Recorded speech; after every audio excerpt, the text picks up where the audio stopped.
Alrighty, so even though they're a day late, they are finally here. We have the patch notes for the new Ragnarok Festival for Global. So, obviously, it's been a weird 2 days or whatever with them kind of delaying the patch and everything, but it is what it is. So, we're getting the patch notes tonight. Obviously, the patch will be tomorrow, tomorrow night for me, obviously, around 24 hours from now. Literally, well, no, not necessarily. It's around 7 hours from now because it's 3 hours later than this. This is when the patch notes will, or like the extended patch notes, I guess, will come out. Either way, here nor there. Either way, if you're new to the channel, subscribe. But let's hop into these things because obviously we've been waiting for a little while. So, 3 hour maintenance, nothing crazy there. Pretty typical for a regular like big patch and everything like that. So. We obviously do have the new character. We have Hel, or Hela. Is she Hel? She is Queen Hel. I kind of figured she would be after I got a couple of comments saying that Hela is actually the Marvel adaptation name that they came up with for the Marvel Cinematic Universe, which is weird, I guess, now that I think about it. But either way, she is Hel, like she is in Norse mythology. So she is a dark character, of course. She is also an unknown character. We have went over her a couple of times, so I'm not gonna go too in depth about what she does or anything. But she has this really cool little puppet dude that I love. He's my everything. I can't wait to pull that little fella. So either way, we have new content, of course. We have Chapter 7 of the Ragnarok story coming out. This one's actually really cool. I did watch a little bit of gameplay and stuff from it. I think Beats made a video, Marilli did a stream for it, and honestly, pretty cool stuff. Nidhogg shows up in the middle of the chapter, which is kind of cool, and pretty neat reveal of the new character and everything. So, yeah, it looks like they're also going to get a Queen of Helheim artifact card, which is kind of cool in the chapter, which is kind of nice, I guess. Obviously, she has new costumes. She has 3 UR costumes because she is a festival character. I have to say, I mean, the costumes aren't necessarily bad. I don't know, just some of them, it doesn't really seem like these two really fit, which the butterfly one doesn't really fit either, I guess, but it still at least has that sort of like dark sort of theme to it, I guess. I don't know. None of them are bad by any means, but I really wish that the Grim Reaper, the little Grim dude, puppet man, would have been tied to the weapon. Well, I don't know, would I? Because then I'd have to use the bread box or the bread basket thing, but I love the little red coat on the guy, which honestly this one looks kind of cool too. Like, they all look so cool. I really love the little puppet guy. He's awesome. But anyway, we do have a new card set coming out. There is going to be a Wish event for Ragnarok cards. I'm not sure if it's only Ragnarok cards, but I think that's how they're marketing it, so I think it might be. But we do have a Ragnarok card set right here, which is in PvP, increases the crit defense of allies with the God characteristic by N% and decreases their attack or damage taken from enemies of other characteristics by X%. That's actually really good. You might not think about it off first glance, but this is actually going to be really good for Heroes Arena because that mode is technically classified as PvP, even though you're not actually fighting a real player. They use real players' teams from Guild Wars to sort of craft those teams, and so PvP game mode or PvP passives and stuff like that do work. So you can actually use this card set in that, which is actually kind of nice because you get 10% crit defense, which is nice because a lot of the times if you're doing challenger runs and stuff like that, you end up needing to use a lot of crit defense gear and stuff in general. So that could actually be very, very nice. And on top of that, you take 10% less damage, so could help you survive some of those nasty tier AoEs because good God, I had to do that today, and it was agony. So either way, new Holy Relics. We have 2 new Holy Relics, of course. I'm actually pretty excited for both of these. We have Crazy Roxy, who I think is probably the more interesting one to a lot of you guys. Increases the hero's basic stats by 3% and crit damage by 30% for each human ally in the battle. So that actually clears it up with the translation here. I thought it was going to be 3% per human in battle, which was going to be 9%, and then it was going to increase your crit damage by just 30%, but that's a 90% crit damage increase if you have full humans, which is pretty crazy to think about. That's actually going to make her do some pretty good damage. I haven't watched any gameplay on it just yet because I do want to try it out on my own, but it sounds like it could be really, really fun. On the other hand, we have Danafor Liz, who I know a lot of you aren't super excited about, but I've been seeing a couple of JP players on Twitter use each variant of this. And I have to say, I will definitely be making a video on all 3 of them. And I didn't even think it was going to be very good to use the blue one here, but I did see a use case for it, and I will definitely be doing that sometime later on this week, maybe. So in PvE, applies an effect on allies, which increases attack by 50% at the start of the battle for 3 turns, and it works in the sub-slot. So this can be really, really good. Obviously, because it's PvE only, which I think it should be, of course, that's a lot of stats. You can do some really nice things here. Obviously, Belmoth is going to be a bit easier, and then the coin dungeon is going to be even easier. And then the blue one really was the one that I was like, I don't really know that people are going to find a good use case for this, but just to give you a little bit of a spoiler, they used her on a gold farming team, and it was really cool. So either way. We do have the Festival Coin Shop coming back, so if you pull any of these really weird old Festival characters that are in the banner for whatever reason, you can actually exchange those. You might want to grab a couple extra Lost Vein copies or something if you're a newer player or you just don't have him 6/6 or anything, because obviously LR Lost Vein is pretty good. Or, I mean, if you get a lot of use out of some of these specifically, you can obviously do that too. I don't have my Infinity Merlin maxed out, so that would be kind of nice. My Festival Gother is also only like 2/6, so I guess that would be nice, but at the same time, I hardly ever use Festival Gother, and I rarely ever use his ultimate. I basically just use him for the Holy Relic, so yeah, that might be interesting. Visal Fight Festival Elite Season 13, so they're going to be doing a top 100 season to get way low. He's obviously coming back. They're doing 2 different rules for the 2 weeks that the top 100 is going on. Week 1 is heals HP by 3% of damage dealt for every debuff on the enemy when attacking, so obviously that's going to be pretty beneficial for Hell players.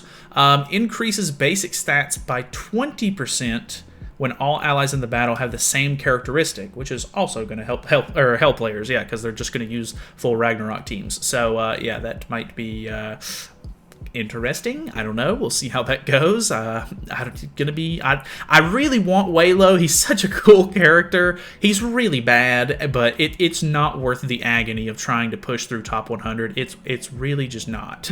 So probably not even going to bother. But who knows? I might give it a try, but I'll be honest, I probably won't. So either way, we have new bundles, of course. We have ticket bundles and everything like that for the new banner. We have some regular bundles as well. They are bringing back the power-up tickets as well. Not really sure that I would recommend you buy these, because realistically, it goes from a 4% banner to a 6% banner, and those 2% extra rates can be nice, but yeah, I just don't know that it's worth like spending your actual cold hard cash on this, because obviously these are paid only bundles. So yeah, might be worth it if you really want to try to stretch the best odds out of the banner maybe, or you're really looking to summon on this thing, or whatever the case may be. But I personally have bought a couple of power up tickets, and I normally end up getting not a whole lot of good out of them. So I've kind of been put off. But either way, we have some other stuff that's pretty typical. We have some nice equipment enhancement sort of bundles here, as well as a cosmetic enhancement bundle as well. So there has been, in the dev notes that came out the other day, or no, that came out last night. You can go check out that video. I uploaded it earlier today. They talked about doing upgrades to Holy Relics. So some of these bundles might look a little bit more enticing in the future, because from my understanding, they're supposed to take cosmetic enhancement materials to upgrade, but we'll see how that sort of works as they roll that feature out. They are bringing this one back as well. This one's actually kind of nice. I can't remember exactly how much it costs, but you can basically get an entire Holy Relics worth of cool stuff here, so that could be kind of cool. They're also doing Queen Hell's 7-day gift bundle. I really like bundles like this. Depending on the price of this, you actually get a free multi as well, which is kind of cool. This might be the first time that they've done one kind of like this, at least with like ticket summons in it, but sometimes that they'll do these bundles where they have like a subscription-based bundle where it's like over a certain amount of time, you get rewards and everything. 500 anvils, 20 hammers, 10 Super Awakening coins. I actually really like this bundle. I might end up looking into this. Not 100% sure how much it's going to cost, but could be kind of cool. I do like these bundles because I feel like they're normally kind of lower priced, but because they're over a certain amount of time, you end up getting a good amount of stuff out of them. And plus, I mean, you get a free ticket multi, so that might be kind of cool. System updates. Sorry, these are going to be the quality of life improvements. This is a really big one. This is one that I think a lot of people have been really happy about with the release of the JP update. You can basically see whenever the battle starts now, these little icons are going to pop up to show you which of the graces are actually going to be on characters. I think somebody said that it also works with unities. I'm not 100% positive of that. Obviously, Roxy has a unity, so maybe after these go away, it'll pop up the unity one as well, because she can have obviously 2.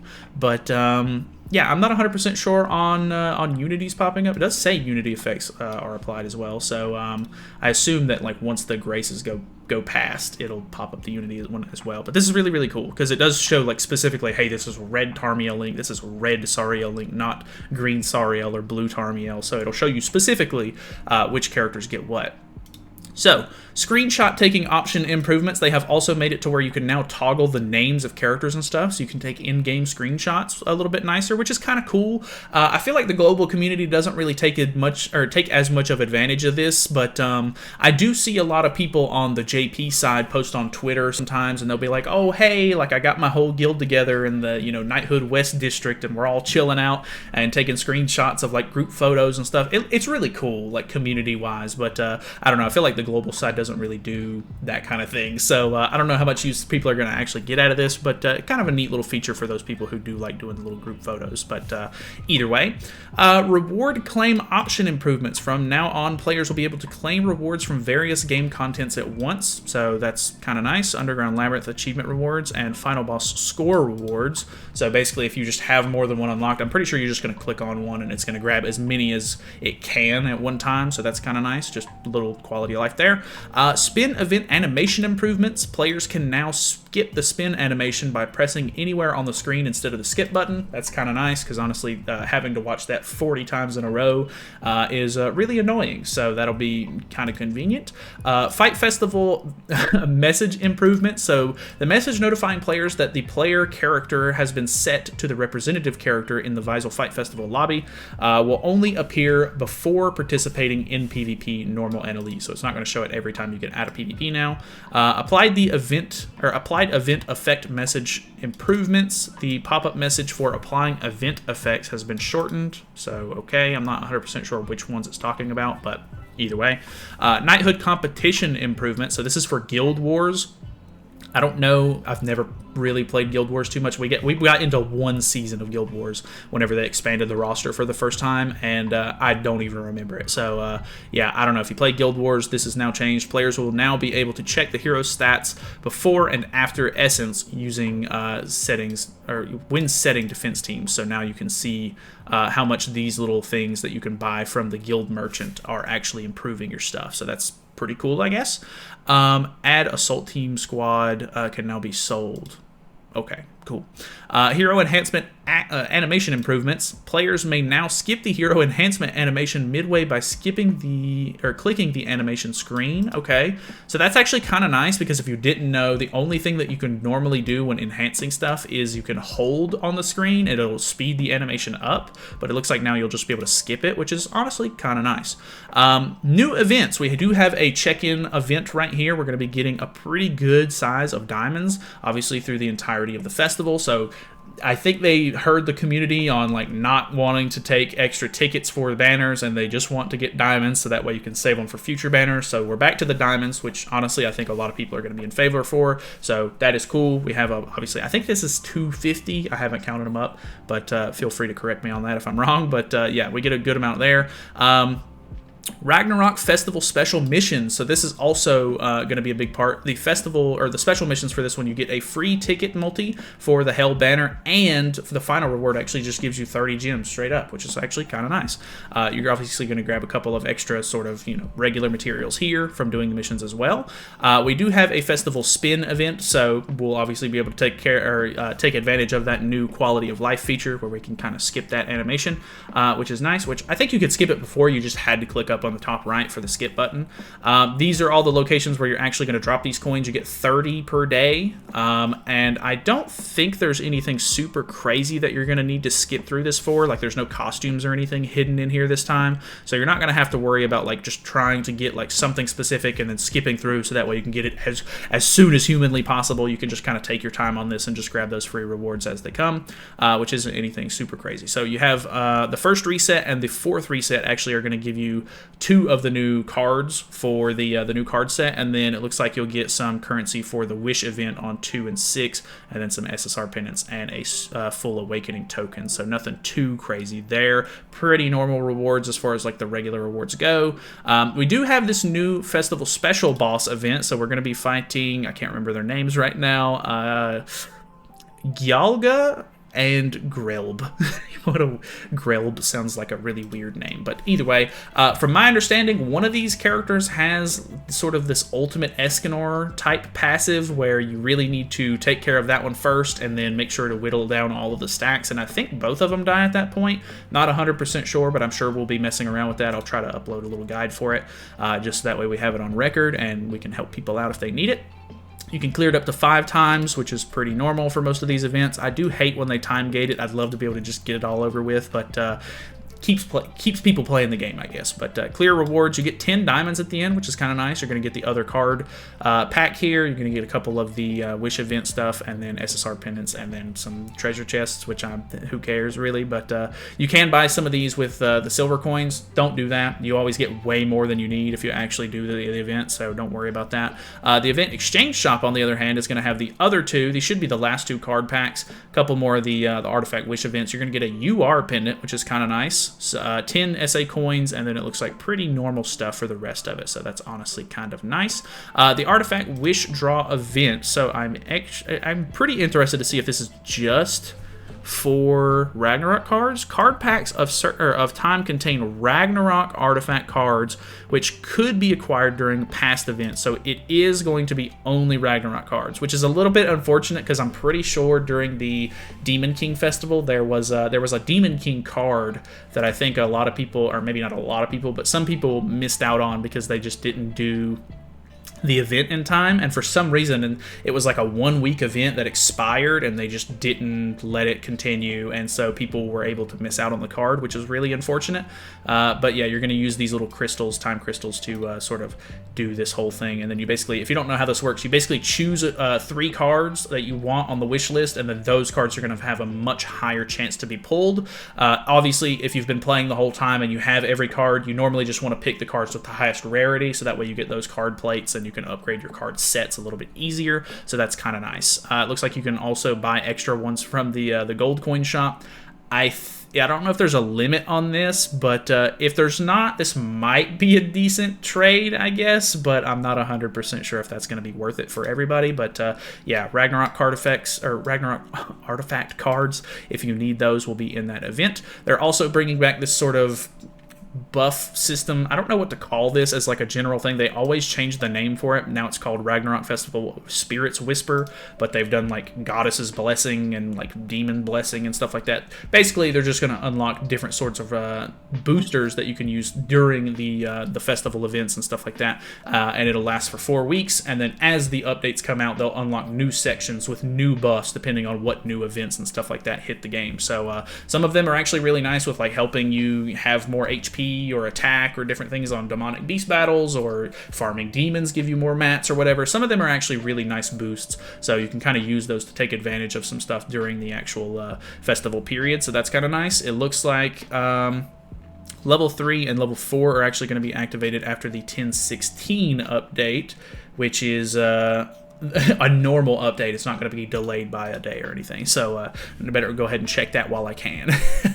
Ragnarok chapter clear event. So if you have done all of the current chapters, at least up until chapter 5, obviously we're getting 7 this time, so you don't even have to have completed the newest chapter or the first chapter, but you're going to get 5 diamonds per chapter from 2 to 5 that you've completed, and you also get some SSR pendants and some other materials here as well, which is always nice, because honestly, just playing the chapters, you just get free rewards for that. I can't really complain. Fort Solgris Reward Dungeon is obviously coming back. They do this every single festival, so you're going to get these materials every single time you do it. It costs 1 stamina. Just do it. It's literally just go to Fort Solgris. It's 1 stamina. It's the easiest fight you've ever done in your life, and you just get free rewards. And then they typically change it every week. They'll change out whatever the big material is. It looks like you're going to be getting bird stones this week, and then I assume it'll be deer, and then the respective ones going on through the later ones. But we also get the King's Exchange event. I actually really like these. You can always exchange a bunch of like materials that you just hoard a whole bunch of that you never use,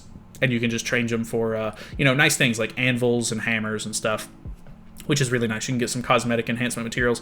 Even though I never use the rare pendants at this point, I think all of my rare characters are level 100 right now. I can just keep hoarding those and then exchange them out for either anvils or cosmetic enhancement materials, which is kind of nice. So that's honestly pretty good. I'll always take that. Also, you can get some Super Awakening coins from the SSR ones.